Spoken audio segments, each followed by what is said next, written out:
Esse império nasceu das cinzas das conquistas bárbaras, abrangendo 15 fusos horários e um sexto de toda a massa terrestre do mundo. The first thing to deal with is just this enormous size. Após 400 anos de caos, o Império Russo foi forjado por czares de imenso poder, cuja ambição era tão colossal quanto o próprio país. She wrote to one of her correspondents, "I can't stop myself from building. Building is like a disease. It's almost like alcoholism." Esses visionários conduziram a Rússia pelo caminho da grandeza, adaptando tecnologias, conquistando territórios e construindo um império. Mas a mesma vontade que abastecia a sede de glória eterna acabaria por devorar o próprio povo.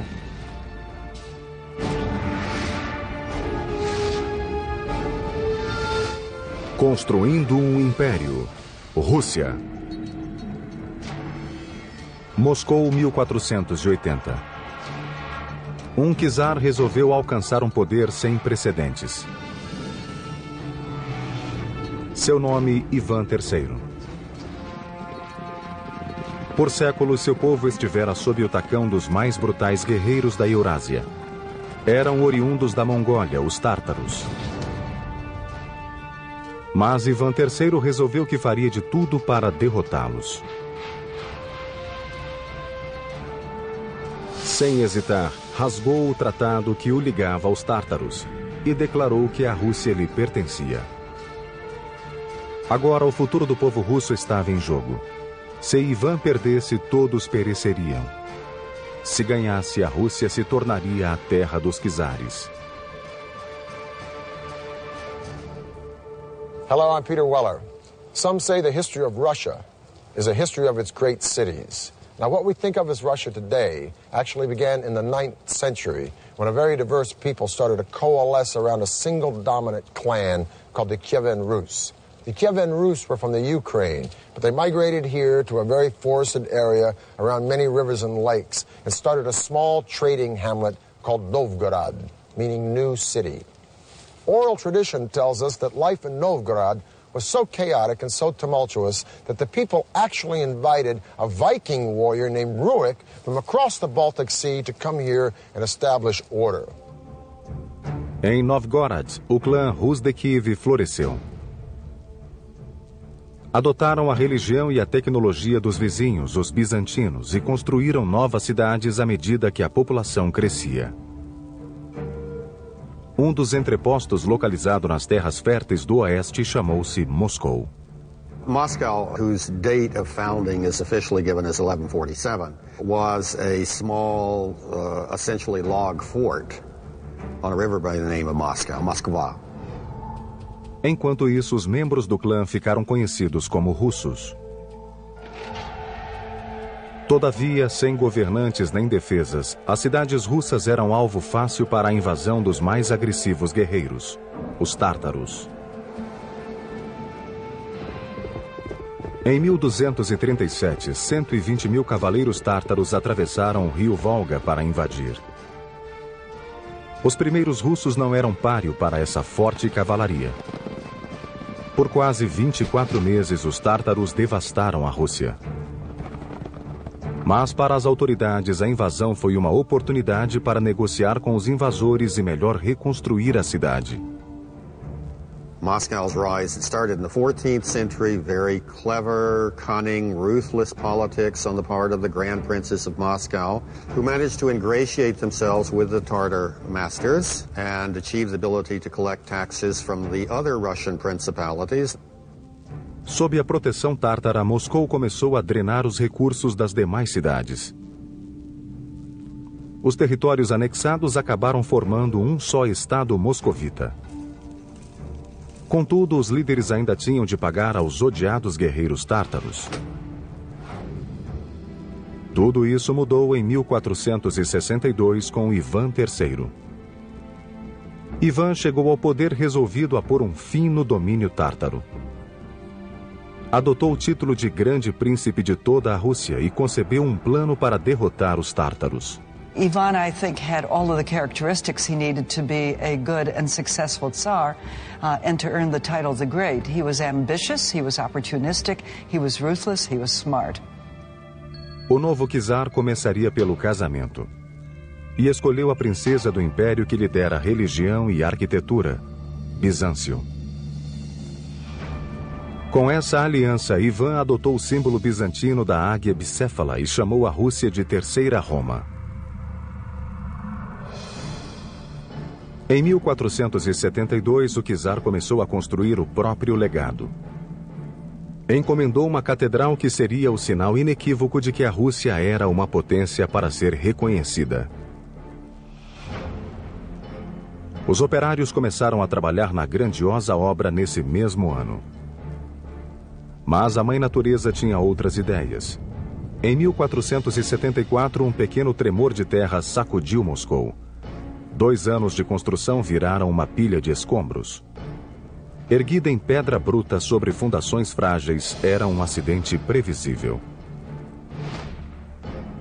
Ivan transformou o desastre em oportunidade. At this point, Ivan III does what any shrewd ruler would do.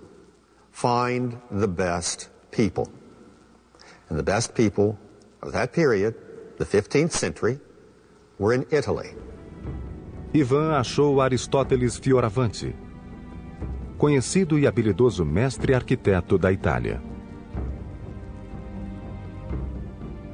Mas antes de reconstruir a Catedral de Moscou, era preciso demolir o que ficara. Na primeira de várias inovações, Fioravanti usou a tecnologia bélica na forma de um ariete para derrubar as ruínas da catedral. And that amazed the Muscovites. What they had taken months to erect unsuccessfully, he was able to batter down in 3 weeks.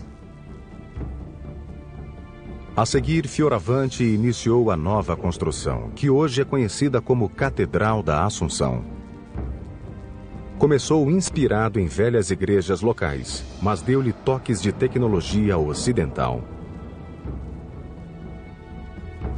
O resultado revolucionou a arquitetura russa. We start with the foundation. Instead of the rubble-filled trench, which was typical of early medieval Russian building, he cleared the trench and put large oak pilings, which are much more stable means of supporting the building, so that the building doesn't later crack or deform in ways that will lead it to ultimately collapse. As inovações de Fioravanti não pararam.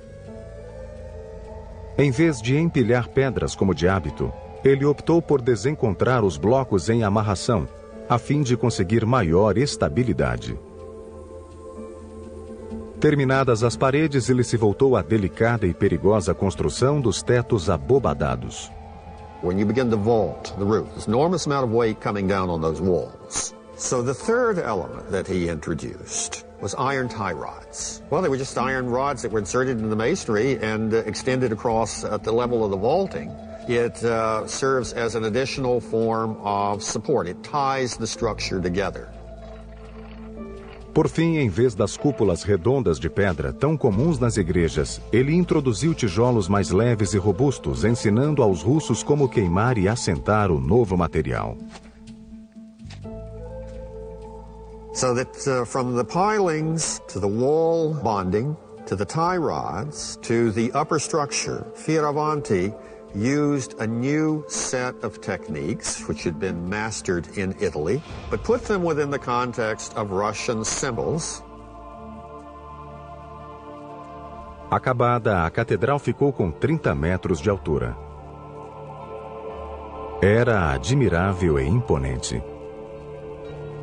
Com esse símbolo de poder, Ivan estava pronto para desafiar os tártaros. A resposta foi imediata. Reuniram um exército formidável e atacaram Moscou. Ivan já os esperava e os 2 exércitos travaram um combate perto do rio Ugra, a 500 quilômetros de Moscou. Após meses de luta equilibrada, os russos conseguiram vencer os tártaros. Ivan expulsou os opressores que haviam subjugado os russos por quase 3 séculos. Com esse legado gravado em monumentos de pedra e bronze, Ivan III tornou-se Ivan o Grande. Quando morreu em 1505, Ivan tinha criado uma Rússia independente, mas não ainda um império. Essa distinção ficaria com outro Ivan, cujo poder absoluto e desumana crueldade lhe valeria o título de Ivan o Terrível. No fim do reinado em 1505, Ivan o Grande havia libertado o povo russo da subserviência aos tártaros e triplicado as terras de Moscou.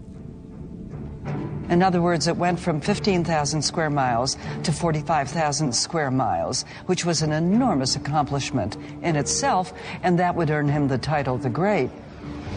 Mas os tártaros ainda eram um problema. Embora afastados de Moscou, sua capital, Kazan, ficava no caminho das conquistas da Rússia. Apenas a sombria determinação do terceiro neto de Ivan libertaria de vez a Rússia dos tártaros e a transformaria em império. Ele seria conhecido como Ivan o Terrível. I think the greatest single period of expansion was under Ivan the Terrible. The Muscovite Tsardom encompassed the Volga, the Ural regions, and then eventually all of Siberia. Esse grande imperador havia tido uma adolescência extremamente perturbada. Ainda menino, ele perdera o pai e testemunhara a brutal luta pela sucessão, envolvendo tortura, execução e assassinato. Tais atrocidades marcariam Ivan para sempre. Ivan the Terrible's traumatic background as a child, I think, produced an Ivan who was terrible. Even as a young child, he tortured animals. He seemed to be cruel and sadistic. Quando assumiu o poder em 1547, ele se convencera de que Deus o incumbira de governar a Rússia. He was the first Russian ruler to have himself crowned formally as Tsar. And Tsar is simply a Russian derivative of Caesar. It's an imperial title. Como czar, Ivan achou a saída perfeita para seu intelecto rude e enérgico, lançando a primeira ofensiva russa, o famoso sítio de Kazan. Primeiro, ele criou um exército de quase 150 mil homens, incluindo unidades de artilharia e engenharia treinadas nas táticas de sítio da Europa. Os engenheiros adaptaram as técnicas para o aparato bélico russo. Antes de mais nada, projetaram uma estrutura para defender as tropas russas nas planícies abertas da Eurásia. Chamava-se Gulai Gorod. This was actually a movable fortress. Gulai Gorod consisted of wooden screens or wooden boards. Eram verdadeiros escudos feitos para defender a infantaria artilheira chamada Strelets, atirador em russo. Russian infantry stood inside these movable fortress and used guns, used cannons against the cavalry. And another way to use it was against the besieged city like Kazan. 23 de agosto de 1552. Com o exército armado e equipado, Ivan iniciou sua jornada rumo a Kazan. It was done very ingeniously as the Russians moved up and would very quickly erect prefabricated log fortresses as they inched ever closer to Kazan. In other words, tightening the noose around the city. Entrincheiradas por fora, as forças de Ivan lançaram um ataque sem trégua, a partir de Gulai Gorod, de 10 metros de altura, com uma chuva de projéteis por cima das muralhas da cidade. They killed many defenders in the streets of the city using these movable towers. Vendo suas torres intactas, Ivan ordenou aos oficiais que achassem um modo de invadir a cidade. Foi criado um ousado plano de escavar um túnel sob as muralhas, enchê-lo de minas e provocar uma explosão. A 30 de setembro, eles acenderam um estopim que decidiria o destino de Kazan.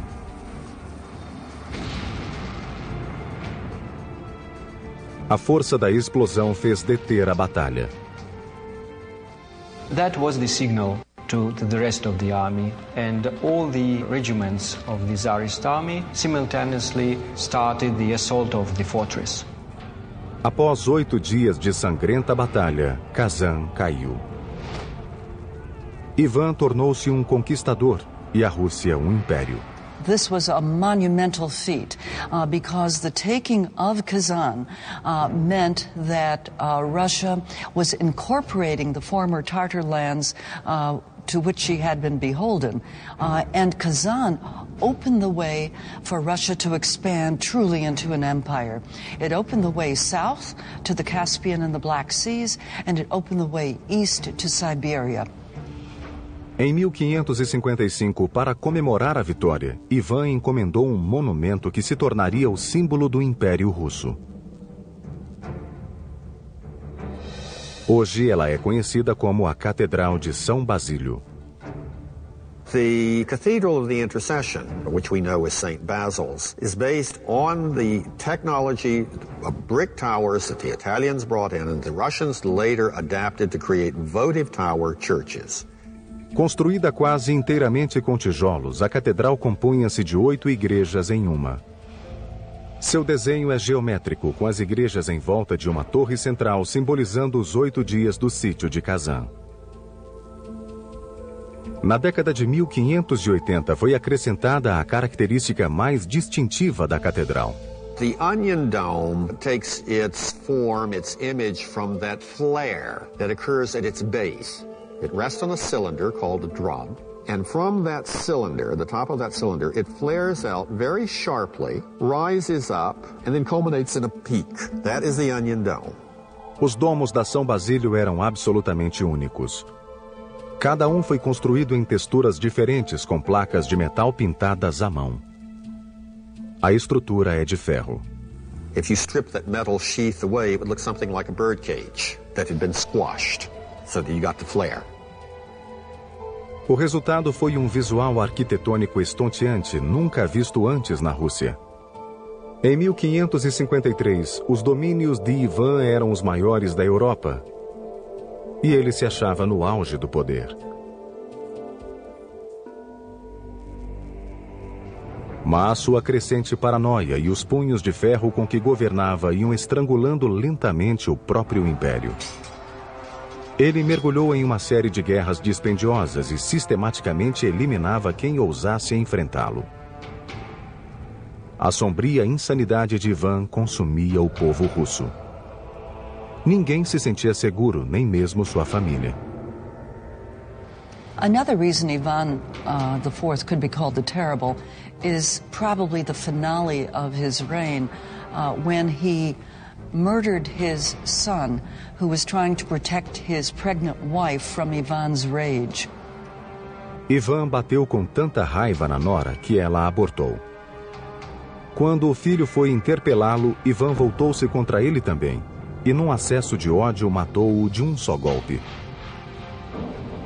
Com um único gesto tresloucado, Ivan destruiu a própria linha de sucessão. Quando o czar morreu em 1584, o império achava-se próximo da ruína. Soon after Ivan came the decade-long so-called time of troubles, a civil war combined with a war of foreign intervention. In the course of that, Muscovy, Russia, came very close to losing its independence. Um século após alcançar a independência, a Rússia achava-se à beira do desastre. Mas logo um gigante apareceria no palco da história, espantando o mundo ao fundar uma cidade cintilante no meio do nada. 1696. Um novo czar subiu ao poder com um plano revolucionário para prosseguir com a tarefa que Ivan o Terrível iniciara e transformar sua nação em um moderno império. Seu nome era Pedro o Grande. Peter the Great was an absolutely unique person. A giant, both physically, 6.5 feet tall, as well as in terms of personality. He disregarded convention and tradition. He was endlessly curious about new things. O enorme tamanho de Pedro combinava com seu ego. A constant whirlwind of activity occurred around him, and he took on the tasks of a dozen men. He was really an extraordinary, larger-than-life person. Pedro passou a adolescência em Moscou, farreando com artesãos e militares nos bairros pobres, aprendendo táticas bélicas e tecnologia. Peter was not only entranced with European technology, he was also very aware of Russia's backwardness and weakness vis-a-vis Europe. He wanted to remedy that situation. So one of his first acts was he went to Europe, and he went to Europe incognito. And there he studied the craft of shipbuilding with the Dutch, who were masters at it. He also learned the art of navigation from the English Navy, and he saw the great wealth these European empires were pulling out of their overseas colonies, and he figured they might have use for Russian natural resources. But what Peter really wanted was a piece of the action. And he knew that in order to cut into the pie, he would have to drag his country kicking and screaming out of its gloomy medieval backwardness into the great white light of new commercialism of the Western world. When he got back to Russia, Peter resolved to transform his country into a naval force that would not only trade with the European empires, it would compete with them as a military power. Pedro voltou-se para uma faixa de terra a 600 quilômetros ao norte de Moscou, perto do Mar Báltico, às margens do rio Neva. Com a vaidade de um deus romano, ele imaginou uma cidade que poria a Rússia no mapa da Europa. E chamaria essa cidade de São Petersburgo. A city on that spot had direct maritime access to Europe. O único problema era que essas terras pertenciam à Suécia. Mas Pedro não se abalou e em 1700 atirou-se a um ataque fulminante, tomando as terras à força. Em 1703 foi lançada a pedra fundamental da cidade. The new capital that Peter had in mind, it was to be a fortress, was to be the center of the army and the navy. It was to be the window on Europe through which Western ideas, modern ideas were going to flood and spread throughout the entire empire. São Petersburgo nasceu à custa de muito sangue e guerra. Mas para o povo humilde, a ambição do czar era uma espada de dois gumes. Peter chose the site of his future city for its access to the Baltic Sea, but this advantage would come with a steep price. For 5 months out of the year, the river delta and its surrounding swamps would freeze, and then predictably and reliably flood when they thawed with the warmer months. The building of this city would be a monumental challenge. So Peter turned to the one natural resource that compensated in Russia when all else failed: raw manpower. O povo russo literalmente construiu São Petersburgo com as próprias mãos. Naquele mundo pantanoso, quase nenhum suprimento podia chegar. Para firmar as fundações da fortaleza acima das águas, os operários tiveram de cavar a terra com as mãos e transportar milhares de toneladas de barro em casacos e camisas. Tudo tinha de ser importado. Até a madeira tinha de ser cortada a montante para descer pela correnteza em grandes quantidades a fim de estabilizar as fundações. There's no bedrock there, so that any large structure had to be built on pilings. Para tanto, os engenheiros projetaram um sistema de polia para cravar milhares de estacas no solo macio. You'd raise the head, and they would drop it, and that would drive the pile into the ground. And this was repeated tens of thousands of times in Petersburg. Within 5 months, thousands and thousands of laborers had erected the hexagonal walls and the timber bastions of this fortress you see behind me. At night, they'd come home to their camps freezing and tired and hungry, and just as they had come by the thousands, so they would die by the thousands from disease, from the flooding, and from exhaustion. By 1708, a rough estimate of 25,000 laborers had perished building this fledgling city, which gave rise to its nickname, the City of Bones. There is no statistic that tells us exactly how many people died before this city was finished, but a 19th century historian says that up until that point, there was no single battle in the annals of military history that cost as many lives as the number of laborers who perished in the building of St. Petersburg. Para Pedro, os fins justificam os meios. Em 1706, ele lançou o primeiro navio de guerra do estaleiro de São Petersburgo, o primeiro complexo industrial da cidade. Tinha construtores navais residentes, fabricantes de velas e cordames, forjas e uma fundição de ferro. A Rússia agora tinha uma marinha, e o czar ia gradualmente mudando a face do império. Em 1712, com a habitual e rude eficiência, Pedro procedeu à maior das mudanças. De uma simples penada, ele fez de São Petersburgo a capital da Rússia. Em um instante, os 300 anos de supremacia moscovita ruíram por terra. Moscou ficou aturdida. Many Russians reacted to Peter as though he were an alien from outer space. They didn't understand him. He imposed his strange ideas on his country, using the full force of an autocratic and absolute monarch, which he inherited from his predecessors, but he knew very well how to use it to get his will. His vision to revolutionize Russia was the thing that drove him throughout his life. Nothing and no one escaped some kind of an effect from this revolutionary process. Pedro não poupou despesas para criar uma cidade do nada. Mas em 1714, São Petersburgo ainda estava longe de ser um centro europeu como ele esperava. E os anos de farra e excesso já começavam a pesar no czar. Sem aquela vontade férrea, o projeto todo ameaçava ruir e deixar a Rússia mais uma vez à beira do caos.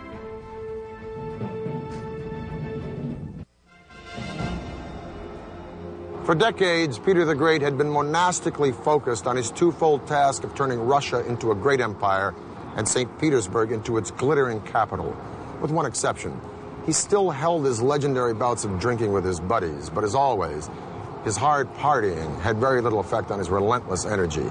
He defeated Sweden in the Great Northern War. He'd extended Russia's boundaries from the Baltic all the way to the Pacific. He'd built a new European capital. He'd built a navy. He built schools of engineering and science, and he'd increased Russian trade sevenfold. Military and politically, Russia had become an empire, but it still lacked the one element essential to all empires, prestige. Em 1714, Pedro rabiscou o projeto de um palácio que ele queria construir no topo de um promontório a 40 quilômetros de São Petersburgo. Seu nome seria Peterhof. O palácio seria cercado por mais de 200 hectares de jardins enfeitados por cintilante rede de chafarizes e fontes colina abaixo. Os trabalhos desse grande projeto começaram em 1716. Large numbers of army soldiers were actually sent to the estate to dig the trenches that would feed the water through a pipe system to the fountains. Em 1719, os engenheiros hidráulicos do país começaram a trabalhar no complicado sistema. The palace was built on the heights, and the heights are what feed the water. It's that drop, the gravity in that drop that actually powers the fountains. Valendo-se do terreno escarpado e da água de fontes próximas, os operários construíram um sistema de 22 quilômetros impulsionado pela gravidade. A água ficava armazenada em reservatórios elevados, de onde jorrava por imensa tubulação, que descia vertiginosos 15 metros até a fonte central. A água acumulava força suficiente para esguichar a altura de 20 metros. O resultado era estonteante. A visão impressionava tanto que o palácio foi apelidado de Versalhes russo. Mas Pedro não teve muito tempo para desfrutar essa maravilha. Tendo mergulhado na água gelada para salvar um marinheiro, o grande czar caiu doente e não resistiu. No fim do reinado, ele transformara um país atrasado e pobre em um adiantado império. Mas a tarefa estava longe de cumprida. Seria uma ambiciosa e tenaz alemã, mulher do neto de Pedro, que completaria a transformação de São Petersburgo de fortaleza naval à cintilante capital que hoje conhecemos. Seu nome, Catarina a Grande. Catherine comes to power in the year 1762 by overthrowing her husband, who had been the Russian emperor for only 6 months. And she was able to quite easily topple him. Com o trono assegurado, Catarina seguiu as pegadas de Pedro o Grande e transformou a Rússia em potência mundial. As a foreigner, as a European, she virtually completed the process of Europeanization, which Peter the Great had begun at the beginning of the century. In fact, Catherine regarded herself as Peter's rightful heir.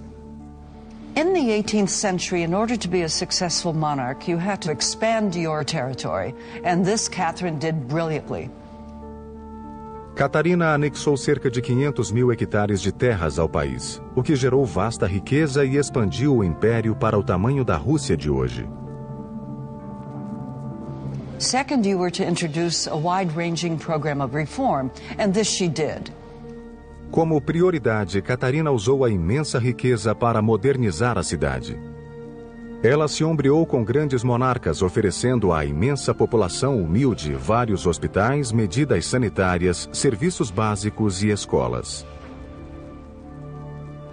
Catherine, during her reign, set up architectural norms for the building of new towns, and she did in fact build 216 new towns, complete with plans for how the grid should be laid out, how the central square should be laid out, what kind of facades there should be, what kind of materials should be used in construction.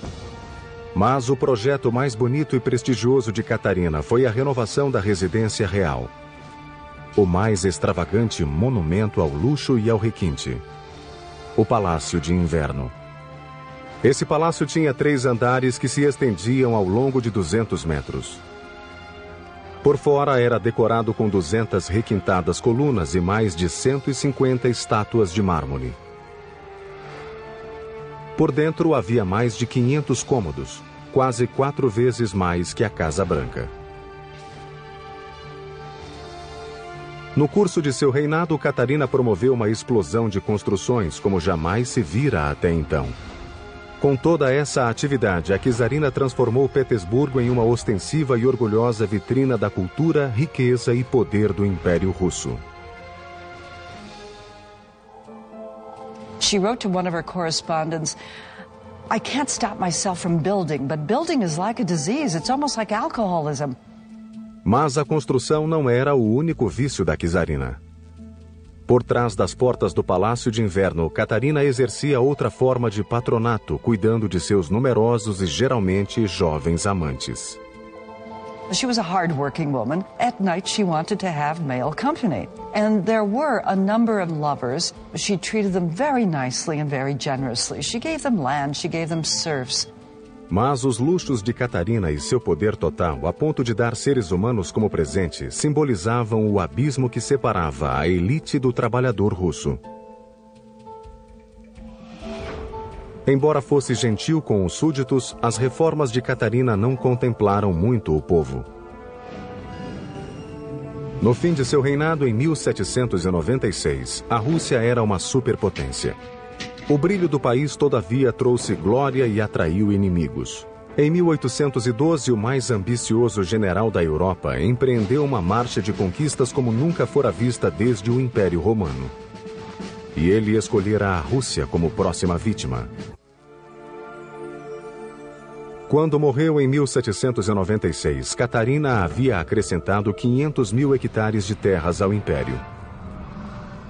Mais de 40 milhões de pessoas eram agora consideradas russas. Quando seu neto Alexandre I subiu ao trono em 1801, a Rússia era peça importante no tabuleiro mundial de xadrez. Isso fez dela um cobiçado troféu para o mais temível general da Europa, Napoleão Bonaparte. Em 1812, o czar Alexandre enfrentaria um problema que a Rússia não via desde a invasão mongol, 6 séculos antes. Napoleon posed a considerable threat to Russia. He had already brought virtually all of Europe under his control. Napoleão invadiu a Rússia com um exército sem precedentes de mais de 500 mil soldados. Os russos, vendo que não podiam enfrentá-los, adotaram a tática da retirada estratégica. Queimavam tudo o que ficava para trás a fim de deixar os invasores sem alimento. Quando finalmente chegou a Moscou, Napoleão percebeu que havia subestimado a vontade de aço do povo russo. Napoleon probably thought that having invaded Russia, seized the old capital, Alexander would be willing to come to terms with him. Alexander was not. He simply ignored Napoleon until a very harsh winter forced Napoleon to realize that there was nothing to be gained by sitting in Moscow, and so Napoleon began to retreat. Forçado a marchar pela mesma desolada e congelante paisagem que já conhecia, o imbatível exército de Napoleão reduziu-se a 10% de sobreviventes. A mãe Rússia havia derrotado o invencível general. Em 1883, o sucessor de Alexandre encomendou um monumento e instalou-o no centro da praça principal de São Petersburgo, um símbolo da férrea vontade russa. E foi chamado de Coluna de Alexandre. The Alexander Column rests on a granite shaft, red finish granite. It's a monolith, it's one piece. Mais uma vez, um czar forçou os súditos a literalmente mover montanhas para erigir um monumento em honra ao império. Um batalhão de operários extraiu a base da coluna, uma só peça, e levou-a para São Petersburgo. Foi um processo que exigiu 3 anos e milhares de operários. Em Petersburgo, os engenheiros enfrentaram a dantesca tarefa de erguer um monólito de 700 toneladas e 25 metros de altura. There was sort of a giant halter. It was fastened onto the column. And then placed around it were capstans, which were manned by dozens of people. And at a given signal, they would all move, and through a pulley system, the column would gradually move upward and fall into the place that had been prepared for it on the base. Hoje, a coluna ainda se acha no imenso pedestal. Sua altura total é de 48 metros. It has proved to be absolutely perfectly engineered. A queda de Napoleão eliminou as ameaças ao status da Rússia de maior império continental. Na virada do século XIX, o país media quase 10 mil quilômetros do Mar Báltico à costa do Pacífico, indo até o Alasca. Abrangia 1/6 de toda a terra do planeta, incluindo 15 fusos horários. E com o novo czar continuaria a crescer. And Nicholas II, because of his early experience traveling in Asia, the first of the Tsars to travel to Asian destinations, took into his reign a real conviction that Russia's future lay on the Pacific. Mas com um território que se perdia no horizonte, o império achava-se em perigo de ser esmagado pelo próprio peso. E os engenheiros encontrariam uma solução tão grande quanto a própria Rússia: construir a ferrovia Transiberiana. Those who promoted the building of what was then the world's longest railroad in the 1890s had in mind both economic and political objectives. It was to open up the Far East to Russian exports.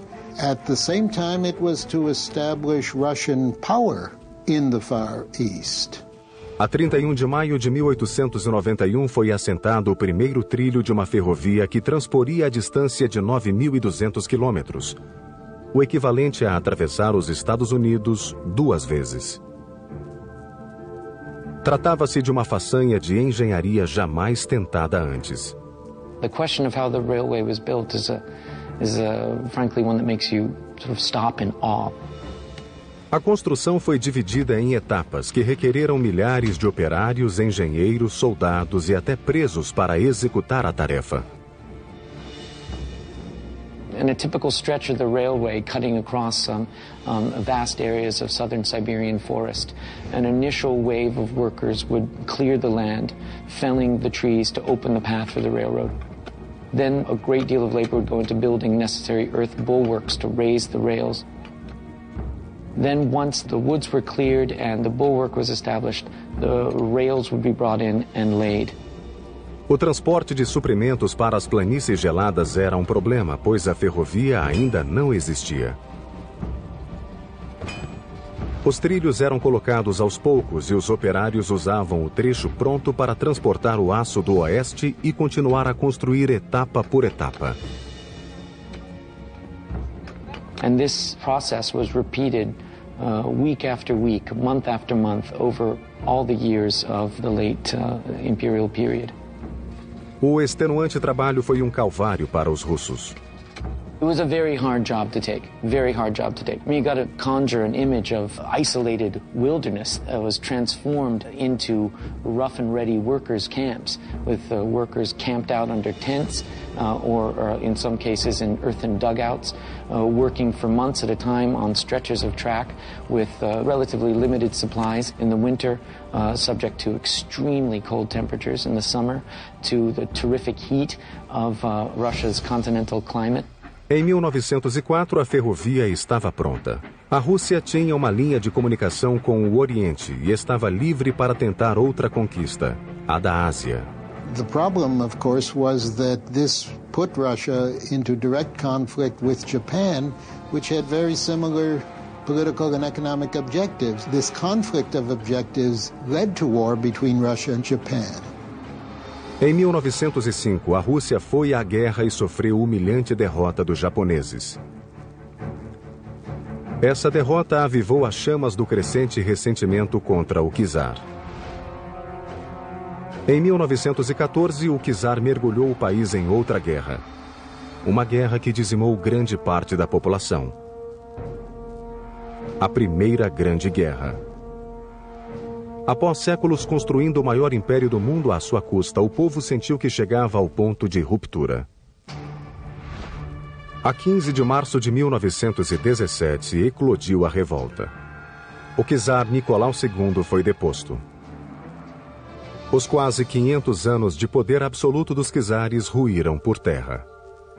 The key factor in the disintegration of the Russian Empire in 1917-18 was the collapse of the Tsarist regime, because it was the emperor who really provided the glue that held the empire together.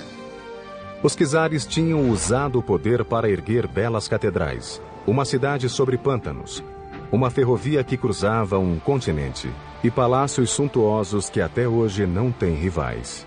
The history of the Russian Empire can be read as an enormous achievement. At the same time, that achievement came at important costs. In many respects, the empire was built on the backs of ordinary Russians. Em 1917, as realizações do Império seriam reescritas por um novo regime determinado a melhorar a vida do mais humilde mujik.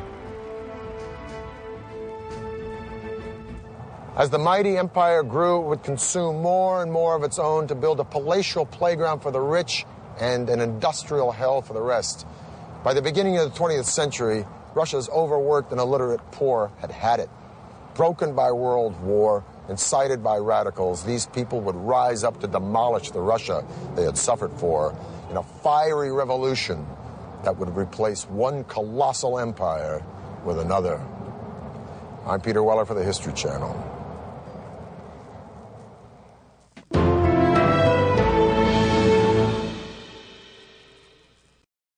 Who managed to ingratiate themselves with the Tartar masters and achieve the ability to collect taxes from the other Russian principalities. Sob a proteção tártara, Moscou começou a drenar os recursos das demais cidades. Os territórios anexados acabaram formando um só estado moscovita. Contudo, os líderes ainda tinham de pagar aos odiados guerreiros tártaros. Tudo isso mudou em 1462 com Ivan III. Ivan chegou ao poder resolvido a pôr um fim no domínio tártaro. Adotou o título de Grande Príncipe de toda a Rússia e concebeu um plano para derrotar os tártaros. Ivan, I think, had all of the characteristics he needed to be a good and successful Tsar and to earn the title the Great. He was ambitious, he was opportunistic, he was ruthless, he was smart. O novo czar começaria pelo casamento. E escolheu a princesa do império que lhe dera religião e arquitetura, Bizâncio. Com essa aliança, Ivan adotou o símbolo bizantino da águia bicéfala e chamou a Rússia de Terceira Roma. Em 1472, o czar começou a construir o próprio legado. Encomendou uma catedral que seria o sinal inequívoco de que a Rússia era uma potência para ser reconhecida. Os operários começaram a trabalhar na grandiosa obra nesse mesmo ano. Mas a Mãe Natureza tinha outras ideias. Em 1474, um pequeno tremor de terra sacudiu Moscou. 2 anos de construção viraram uma pilha de escombros. Erguida em pedra bruta sobre fundações frágeis, era um acidente previsível. Ivan transformou o desastre em oportunidade. At this point, Ivan III does what any shrewd ruler would do. Find the best people. And the best people of that period, the 15th century, were in Italy. Ivan achou Aristóteles Fioravante, conhecido e habilidoso mestre arquiteto da Itália. Mas antes de reconstruir a Catedral de Moscou, era preciso demolir o que ficara. Na primeira de várias inovações, Fioravante usou a tecnologia bélica na forma de um ariete para derrubar as ruínas da catedral. And that amazed the Muscovites. What they'd taken... Novgorod, o clã Rus de Kiev floresceu. Adotaram a religião e a tecnologia dos vizinhos, os bizantinos, e construíram novas cidades à medida que a população crescia. Um dos entrepostos localizado nas terras férteis do oeste chamou-se Moscou. Moscow, whose date of founding is officially given as 1147, was a small, essentially log fort on a river by the name of Moscow, Moskva. Enquanto isso, os membros do clã ficaram conhecidos como russos. Todavia, sem governantes nem defesas, as cidades russas eram alvo fácil para a invasão dos mais agressivos guerreiros, os tártaros. Em 1237, 120 mil cavaleiros tártaros atravessaram o rio Volga para invadir. Os primeiros russos não eram páreo para essa forte cavalaria. Por quase 24 meses, os tártaros devastaram a Rússia. Mas para as autoridades, a invasão foi uma oportunidade para negociar com os invasores e melhor reconstruir a cidade. Moscow's rise started in the 14th century, very clever, cunning, ruthless politics on the part of the Grand Princes of Moscow.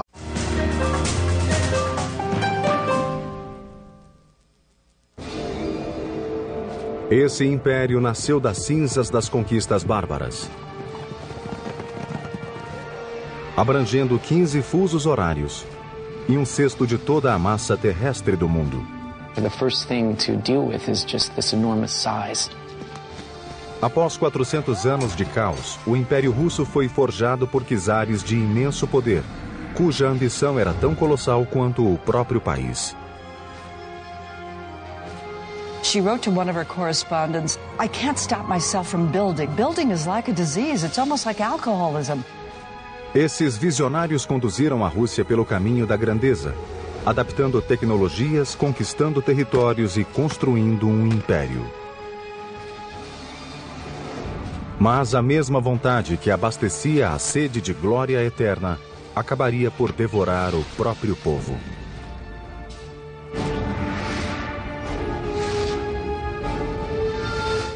Construindo um império. Rússia. Moscou, 1480. Um czar resolveu alcançar um poder sem precedentes. Seu nome, Ivan III. Por séculos, seu povo estivera sob o tacão dos mais brutais guerreiros da Eurásia. Eram oriundos da Mongólia, os tártaros. Mas Ivan III resolveu que faria de tudo para derrotá-los.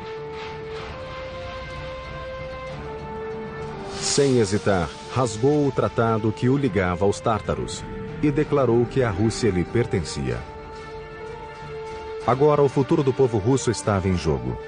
Se Ivan perdesse, todos pereceriam. Se ganhasse, a Rússia se tornaria a terra dos czares. Hello, I'm Peter Weller. Some say the history of Russia is a history of its great cities. Now, what we think of as Russia today actually began in the 9th century when a very diverse people started to coalesce around a single dominant clan called the Kievan Rus. The Kievan Rus were from the Ukraine, but they migrated here to a very forested area around many rivers and lakes and started a small trading hamlet called Novgorod, meaning new city. Oral tradition tells us that life in Novgorod was so chaotic and so tumultuous that the people actually invited a Viking warrior named Rurik from across the Baltic Sea to come here and establish order.